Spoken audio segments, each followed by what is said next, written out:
ভুলেও যদি বিএনপি জিতে যায়, বিএনপি সরকারটা খুবই আনস্টেবল একটা সরকার হবে।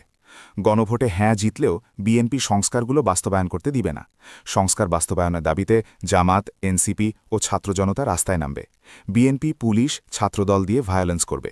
পলিটিক্যাল স্টেবিলিটি থাকবে না। আওয়ামী লীগকে পুনর্বাসন করবে। অলরেডি তারেক রহমান সিগন্যাল দিয়ে ফেলেছেন। বিএনপি অপোনেন্ট হিসেবে জামাত, এনসিপির সাথে কমফোর্টেবল না। তারা আরেকটা দুর্নীতিবাজ, চাঁদাবাজ অপোনেন্ট চায়।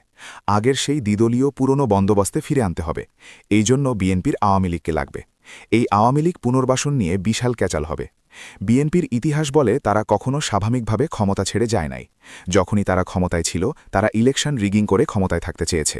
তাদের কারণেই 1-11 হয়েছিল। এবার ক্ষমতায় আসলেও একই কাজ করবে। পরবর্তী নির্বাচন নিয়ে যথেষ্ট আশঙ্কা আছে। তারেক রহমান আরেকজন শেখ হাসিনা হয়ে উঠতে পারেন। ছাত্রদল বিশ্ববিদ্যালয়গুলোতে আবার গেস্টরুম কালচার, ছাত্রদের ওপরে টর্চার ফিরায় নিয়ে আসবে। ক্যাম্পাসে সন্ত্রাস করবে। যাকে তাকে গুপ্ত ট্যাগ দিয়ে নিপীড়ন করবে, খুন করবে। এটার গ্রাউন্ড অলরেডি তারা তৈরি করে রেখেছে। ক্যাম্পাসগুলোতে ব্যাপক অস্থিরতা সৃষ্টি হবে। বিএনপির নেতারা অলরেডি ভানুয়াতু টাইপের দেশে নাগরিকত্ব কিনে রাখছে। ক্ষমতায় আসা মাত্র ব্যাপক লুটপাট শুরু করবে এবং দেশের বিলিয়ন বিলিয়ন ডলার বিদেশে পাচার করবে। ফ্যামিলি কার্ড, কৃষক কার্ডের মতো মেগা প্রজেক্ট করতে গেলে প্রতি বছর প্রায় 20 বিলিয়ন ডলার লাগবে। এটা আমাদের বাজেটের প্রায় 30%।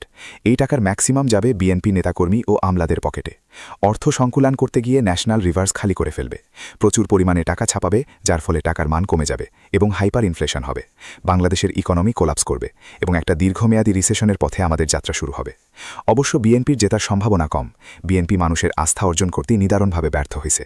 তারপরেও কি হয় বলা যায় না।